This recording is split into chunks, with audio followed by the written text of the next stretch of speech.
ಈ ಕನ್ನಡದಲ್ಲಿ ಒಂದು ಗಾದೆ ಇದೆ, ಕೆಟ್ಟ ಮೇಲೆ ಬುದ್ಧಿ ಬಂತು ಅಂತ, ಅಥವಾ ಕೆಡಿಸಿದ ಮೇಲೆ ಬುದ್ಧಿ ಬಂತು ಅಂತ ಕನ್ವರ್ಟ್ ಮಾಡ್ಕೋಬಹುದು.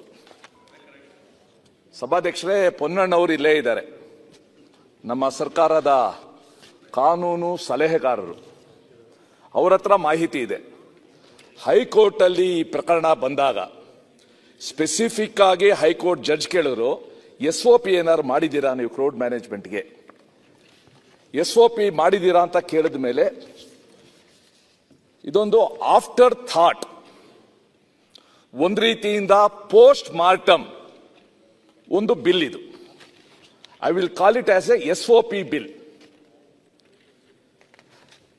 ಸನ್ಮಾನ್ಯ ಸಭಾಧ್ಯಕ್ಷರೇ, ನಮ್ಮ ದೇಶದಲ್ಲಿ ಹೆಚ್ಚು ಜನ ಸೇರೋದು ವಿಶೇಷನಲ್ಲ. ಪುರಿ ಜಗನ್ನಾಥನ ರಥಯಾತ್ರೆಗೆ ಪ್ರಾಯಶಃ ಇಡೀ ಪ್ರಪಂಚದಲ್ಲಿ ಸೇರಲ್ಲ, ಅಷ್ಟು ಜನ ಸೇರ್ತಾರೆ. ಎಲ್ಲರೂ ಬಂದು ಹಗ್ಗ ಹಿಡಿತಾರೆ. ಪುರಿ ಜಗನ್ನಾಥನ ರಥನ ಹಗ್ಗ ಹಿಡಿಯೋದೇ ಒಂದು ಭಾಗ ಆಗೋಗ್ಬಿಟ್ಟಿರ್ತದೆ. ಎಷ್ಟು ಜನ ಸೇರ್ತಾರೆ? 10 ಲಕ್ಷ, 12 ಲಕ್ಷ, 15 ಲಕ್ಷ ಜನ ಸೇರ್ತಾರೆ. ಅಲ್ಲೆಲ್ಲ ಹ್ಯಾಕ್ ಕ್ರೌಡ್ ಮ್ಯಾನೇಜ್ಮೆಂಟ್ ಮಾಡ್ತಾರೆ ಅನ್ನೋದು ಒಂದು ಪ್ರಶ್ನೆ.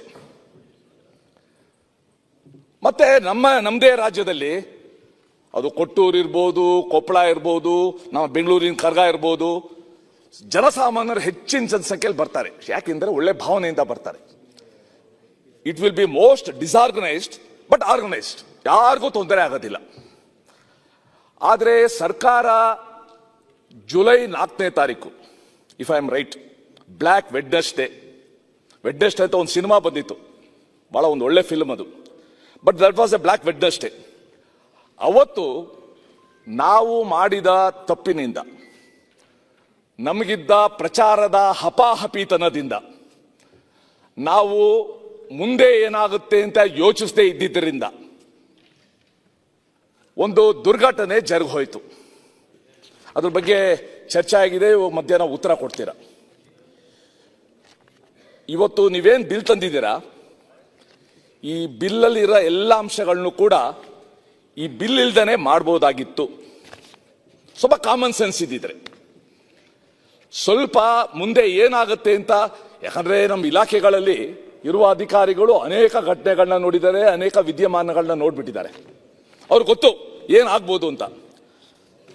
ಆದ್ರೆ ನಾವು ಅಡ್ವೈಸೇ ಕೇಳಲ್ಲ ಅಂತಂದ್ರೆ, ಸಲಹೆನೇ ಕೇಳಲ್ಲ ಅಂತಂದ್ರೆ, ಈ ರೀತಿ ಘಟನೆಗಳು ಮತ್ತೆ ಮತ್ತೆ ಮತ್ತೆ ಮತ್ತೆ ಆಗ್ತಾ ಹೋಗುತ್ತೆ. ತಾವು ಡೆಫಿನೇಷನ್ಸ್ ಅಲ್ಲಿ application, civil disturbance, crowd control, crowd management, crowd disaster, function or event, ಎಲ್ಲಾನು ಕೂಡ ಕೊಟ್ಟಿದ್ದೀರಾ. ಮತ್ತೆ ಇನ್ನೊಂದು ಹೇಳಿದ್ದೀರಾ, ನೀವು ಎಕ್ಸ್ಪ್ಲೇನ್ ಮಾಡುವಾಗ ನನಗೆ ಸಂಬಂಧ ಇಲ್ಲ ಅಂತ ಹೇಳೋದು ಜಾಸ್ತಿ ಆಗ್ತಾ ಇರುವಾಗ ಈ ಬಿಲ್ಲು ಅಕೌಂಟಬಿಲಿಟಿ ತೋರಿಸುತ್ತೆ ಅಂತ. ನಮ್ಮ DPAR ಅವರು ಕೂಡ ಒಂದು ಟ್ವೀಟ್ ಮಾಡ್ತಾರೆ. ಅದಕ್ಕೋಸ್ಕರ ನನಗನ್ಸೋದು ಡೆಫಿನೇಷನ್ ಜೊತೆ ಅಬೆಟಾರ್ ಅಂತ ಒಂದು ಸೇರಿಸಬೇಕು.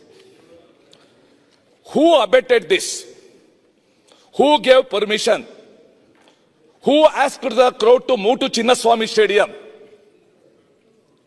ಹೂ ಲೆಡ್ ದ ಪ್ರೊಸೆಷನ್, ಯಾರು ಬಾವುಟ ಇಟ್ಕೊಂಡು ಹೋದ್ರು, ಅದನ್ನು ಕೂಡ ಅಬೆಟಾರ್ ಅನ್ನೋ ಪದನ ಸೇರಿಸಿದ್ರೆ ಪ್ರಾಯಶಃ ಮುಂದೆ ಅಬೆಟ್ ಮಾಡೋದು ನಿಲ್ತದೆ. ಇದು ಬಹಳ ಮುಖ್ಯ. ಮತ್ತೆ ಸನ್ಮಾನ್ಯ ಸಭಾಧ್ಯಕ್ಷರೇ, ನಮ್ಮ ಸಮಾಜದಲ್ಲಿ ಸಾಮೂಹಿಕ ಸನ್ನಿ, ಮಾಸ್ ಫ್ರೆನ್ಸಿ ಅನ್ನೋದು ಇವತ್ತು ಕಾಮನ್ ಇದೆ. ಅದು ಸಹಜವಾಗಿ ಆಗ್ಬಿಡ್ತದೆ. ಯಾವುದೋ ಕ್ರೀಡಾಪಟು ಬಂದಾಗ, ಯಾವುದೋ ಫಿಲ್ಮ್ ಸ್ಟಾರ್ ಬಂದಾಗ, ಯಾವುದೋ ಸೆಲೆಬ್ರಿಟಿ ಬಂದಾಗ, ನೀವೇ ಯಾವುದೋ ಒಂದು ಮದುವೆಗೆ ಹೋದಾಗ ಅದ್ ಬಿಡ್ತಾ ಸೆಲ್ಫಿ ತಗೊಳಕ್ ಹೆಂಗ್ ನುಗ್ತಾರೆ ಅಂತ ನೀವು ನೋಡಿದ್ದೀರಾ. ಈ ಮಾಸ್ ಫ್ರೆನ್ಸಿ ಇರುವಾಗ ಆ ಮಾಸ್ ಫ್ರೆನ್ಸಿನ, ಸಾಮೂಹಿಕ ಸನ್ನಿನ ಜಾಸ್ತಿ ಮಾಡೋ ಪ್ರಯತ್ನ ನಾವು ಯಾರು ಮಾಡಬಾರ್ದು. ಅನ್ಫಾರ್ಚುನೇಟ್ಲಿ ನಮ್ದ್ಯಾವುದೋ ಒಂದು ವೈಯಕ್ತಿಕ ಪ್ರತಿಷ್ಠೆಗೋ, ನಮ್ದ್ಯಾವುದೋ ಮುಂದಿನ ಭವಿಷ್ಯಕ್ಕೋ ಈ ಫ್ರೆನ್ಸಿನೆಸ್ ನ ಜಾಸ್ತಿ ಮಾಡೋ ಕೆಲಸ ಎಲ್ಲರಿಂದ ಆಗ್ತಾ ಇದೆ. ಇದನ್ನ ನಾವು ನಿಲ್ಲಿಸ್ತಾ ಇದ್ರೆ this bill will not become as effective as the government wants or as the house wants. ಇದನ್ನ ನಾವು ದಾಪಕಟ್ಕೊಳ್ಬೇಕು. ಆಮೇಲೆ ನೀವು ಅಪ್ಲಿಕೇಶನ್ ಫಾರ್ ಪರ್ಮಿಷನ್ ಅಂತ ಬಹಳ ಸೊಗಸಾಗಿ ಒಂದು ಸೆಕ್ಷನ್ ಕರೆದಿರ. ನಾವು ಒಂದೊಂದೇ ಓದ್ತಾ ಹೋಗ್ತೀವಿ ನೋಡಿ. The organisers of the event or function shall apply for permission in writing to the authority 10 days prior to the intended event of function with full particulars of the event or function. ಇದು ಯಾತಕ್ಕೆ ಬಂತು ಇವತ್ತು?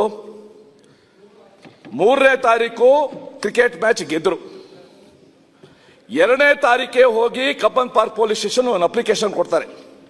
ನಾಳೆ ನಾವು ಗೆದ್ಬಿಡೋ chances ಇದೆ, ನಾಡಿದ್ದು ನೀವು procession ಮಾಡಕ್ ಕೊಡ್ಬೇಕು ಅಂತ. ಅವ್ರು ಹೇಳ್ತಾರೆ ಆಗೋದಿಲ್ಲ ಒಂದು ದಿವಸದಲ್ಲಿ ಅಂತ.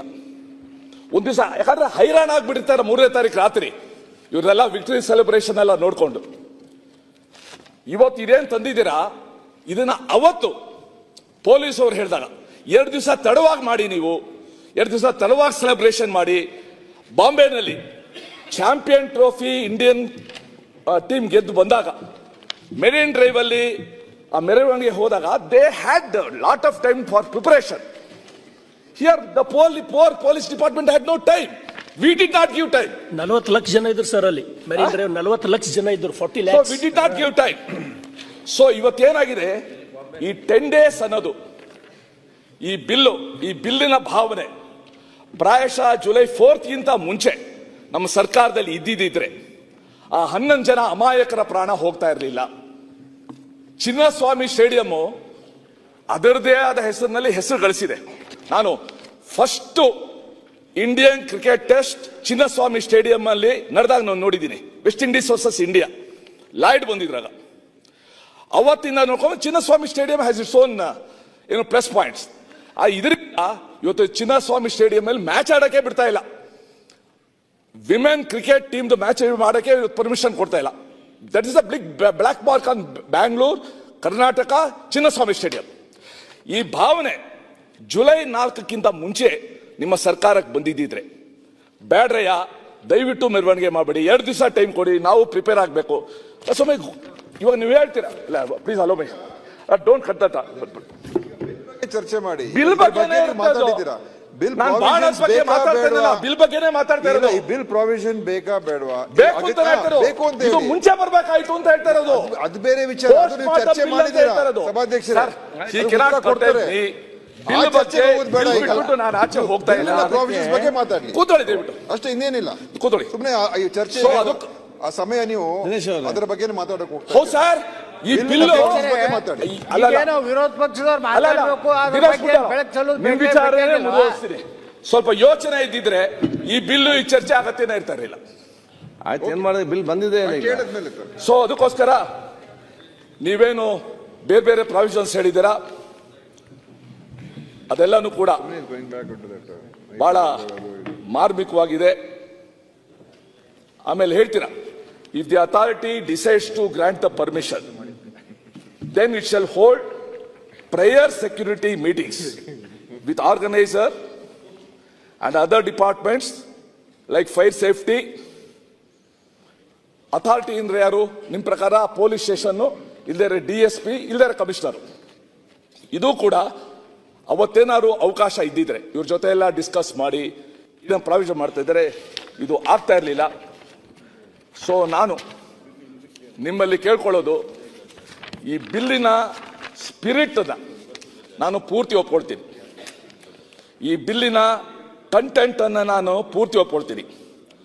ಆದರೆ ಬಹಳ ತಡವಾಗಿ ಒಂದು ದುರ್ಘಟನೆ ಆದ ಮೇಲೆ, ಪೆಟ್ಟು ಬಿದ್ದ ಮೇಲೆ, 11 ಜನ ಅಮಾಯಕರ ಸಾವು ಆದ ಮೇಲೆ ಇವತ್ತೇನು ಬಿಲ್ ತಂದಿದ್ದೀರಾ, ಇದು ಬಹಳ ಒಂದು ಖೇದಕರ. ತಾವು ಇನ್ನೊಂದು ಹೇಳಿದಿರಾ, ಯಾರ್ಯಾರು ಈ ಕಾರ್ಯಕ್ರಮದಿಂದ ತೊಂದರೆಗೆ ಒಳಗಾಗ್ತಾರೆ, ಆಸ್ತಿ ನಷ್ಟ ಆಗುತ್ತೆ, ನಾಗರಿಕರ ತೊಂದರೆ ಆಗುತ್ತೆ.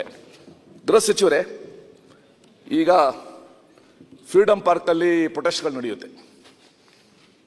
ಫ್ರೀಡಂ ಪಾರ್ಕಲ್ಲಿ ಪ್ರೊಟೆಸ್ಟ್ ಮಾಡಬೇಕು ಅಂತ ನಾವೇ ಡಿಸಿಗ್ನೇಟೆಡ್ ಪ್ಲೇಸ್ ಮಾಡಿಬಿಟ್ಟಿದ್ದೀವಿ. ಎಸ್ಪೆಷಲಿ ಸೆಷನ್ ಟೈಮ್ ನಡೆಯುವಾಗ 10, 12, 15 ನಡೆಯುತ್ತೆ. ಈ ಸಮಯದಲ್ಲಿ ಇದನ್ನೇ ಉಪಯೋಗಿಸ್ಕೊಂಡು ಗೃಹ ಇಲಾಖೆಗೆ ಒಂದು ಮನವಿ ಮಾಡ್ಕೊಳ್ತೀನಿ.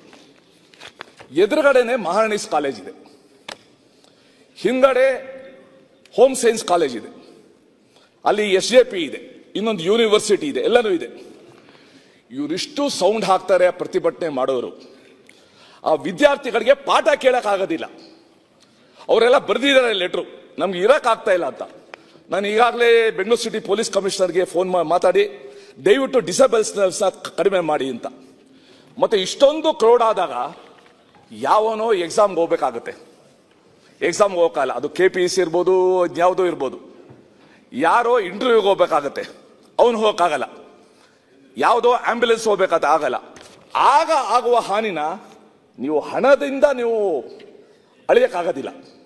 ಇದನ್ನ ತಡೆಯೋದಿಕ್ಕೆ ನಾವು ಯಾವ ರೀತಿ ಮಾಡಬೇಕು ಅನ್ನೋದು ಕೂಡ ನೀವು ರೂಲ್ಸ್ ಮಾಡುವಾಗ ಯೋಚನೆ ಮಾಡಿ ಅಂತ ಹೇಳ್ತಾ ಈ ಬಿಲ್ಲನ್ನ ಸ್ವಾಗತ ಮಾಡಬೇಕು. ಜೊತೆಗೆ ಈ ಬಿಲ್ಲು ಅದೇನೋ ಹೇಳ್ತಾರ ಬಹುದೇರಾಯ ಅಂತ, ಬಹಳ ತಡವಾಗಿ ಬಂತು. ಚಿನ್ನಸ್ವಾಮಿ ಸ್ಟೇಡಿಯಂ ಅಲ್ಲಿ ನಡೆದ ದುರ್ಘಟನೆಯ ಕೃಪೆಯಿಂದ ಈ ಬಿಲ್ಲನ್ನ ತಂದಿದ್ದೀರಾ ಅಂತ ಹೇಳಕ್ ಇಷ್ಟಪಡ್ತೀನಿ.